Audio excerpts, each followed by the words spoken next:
The U.S. Supreme Court ruled against race-based affirmative action in college admissions on June 29th of last year. And now, more than a year later, we're beginning to see the impact of that decision. Joining us to talk more about this is Dr. Rosemary Allen. Thank you so much for coming in. Thank you for having me. Appreciate it. It's nice to be here. So what changes have been made to enrollment in the last year? Well, we are seeing changes. It's only been a year. We are seeing declines in Hispanic and Black enrollments overall.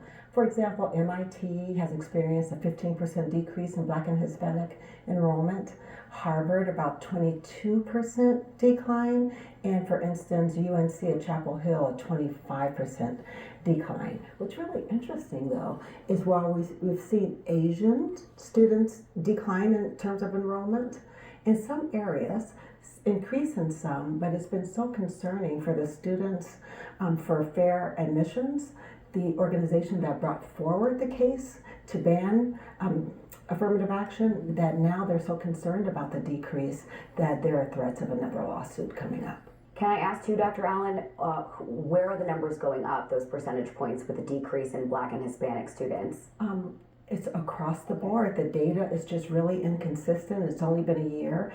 And the reporting requirements, how they're looking at demographics. And now what's interesting, so many students are declining to put race. So it's kind of hard to tell. Yeah, it's really interesting. Okay, the organization you were just talking about, the Students for Fair Admissions, they won that Supreme Court case ending race-based college admissions. They have threatened to sue schools where Asian American enrollment has decreased. So what implications could this have? You know, it's interesting because when you look at race-based admissions, and look at them in terms of affirmative action, we're only looking at race. Affirmative action takes place across the board. You have, for example, legacy status, where you get to go to a college because your parents went.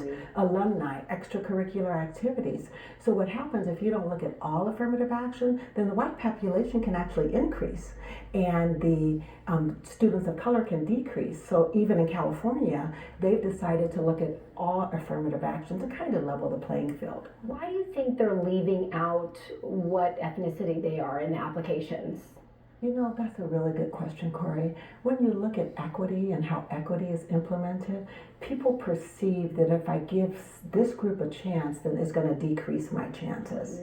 So when you look at race, which is the most common thing to look at, especially when you're talking about equity, people feel that they are somehow being slighted or something's being taken away from them and given to other people. And real quick, what are the long-term implications of a less diverse pool of students? Well, we know that education is the driver for economic mobility.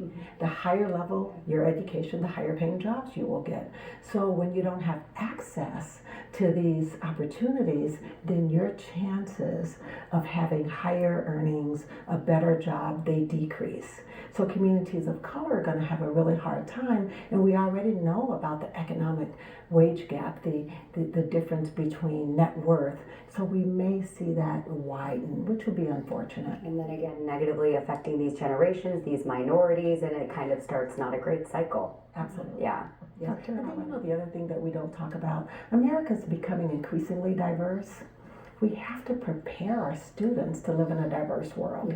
And if their campuses are not diverse, they won't have the experience to actually interact with people who are racially, culturally, and linguistically diverse. It is really interesting to take these numbers and really expand out to what the big meaning is on all of it. Dr. Allen, thank you so much for coming in. Thank you. We'll send things over to Corey for a check of the forecast. Yeah, we're going to have lots of sunshine and blue skies today, but